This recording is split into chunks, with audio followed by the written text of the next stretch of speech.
How many of you have ever seen the movie The Matrix? All right, so maybe more than half of us. All right, for those who haven't seen the movie The Matrix, there's a scene in the very beginning of the film where the main character is presented with two pills, one blue and one red, and he has to make a choice. If he chooses the blue pill, he'll fall asleep, and when he wakes up, everything will be exactly the way it's always been. If he chooses the red pill, he'll finally learn the truth. And I'm here today to give you that red pill. So, what does the Matrix look like? Let me show you. Now, despite what you might be thinking, these two circles are not equal. I repeat, these two circles are not equal. One is in fact larger than the other. What I need you to do is determine which one that is. So, please raise your hand if you believe the blue circle is larger than the red. All right. Please raise your hand if you believe the red circle is larger than the blue. All right, very good. Now, before I said anything about these two circles, what was your first instinct? Equal, right? Because they look equal. And the reason why they look equal is because, in fact, they are equal. These two circles are identical. Yet I got just about every one of you to raise your hand and say that they're not. So what did we learn? That you can be manipulated like that to believe in something that goes against your natural instinct. Just imagine as a child you're taught that the blue circle is larger than the red. If you say it enough times, you convince yourself that's the truth. If you're told the lie enough times, it becomes part of your reality. And if enough people are taught that lie, that the blue circle is larger than the red, well, now it becomes part of the culture. And if that culture then passes that misinformation along to the next generation, well, now it becomes tradition.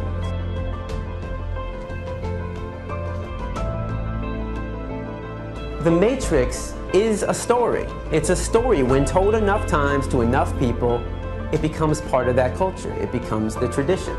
And this story is being told over and over every day. Stop. Pay attention. While you might think you make your decisions all on your own, when it comes to peer pressure, all too often, your brain is just following the crowd. It's all around you, every day, an invisible force you're probably not even aware of. It affects what you do, how you think, and who you are. It's called social conformity. The truth is, your brain craves synchronicity and takes comfort in the ease and efficiency of just going with the flow.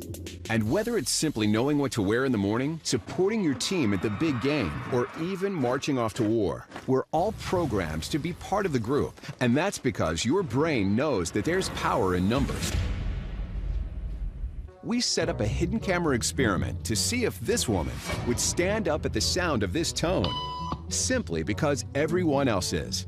You might be thinking you'd never go along with this. Or would you?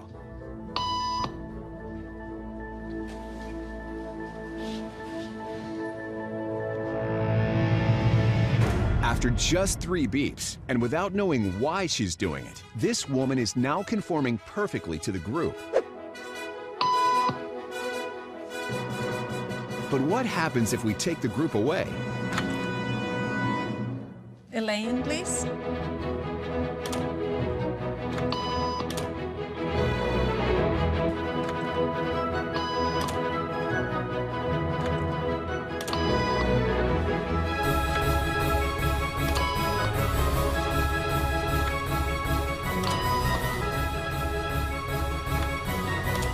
Okay, now she's alone. The crowd is gone and nobody is watching her, except our hidden cameras. What do you think she'll do?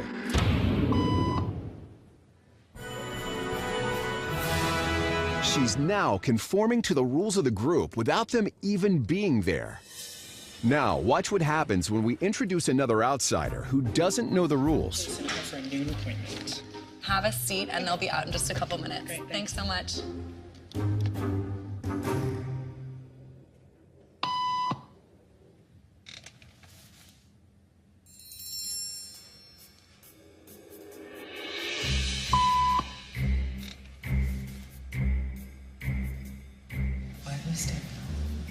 Everybody was doing it, so I thought I was supposed to.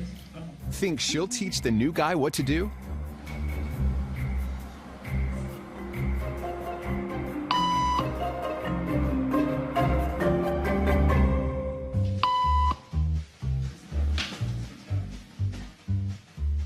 kept the cameras rolling as more unsuspecting patients arrived.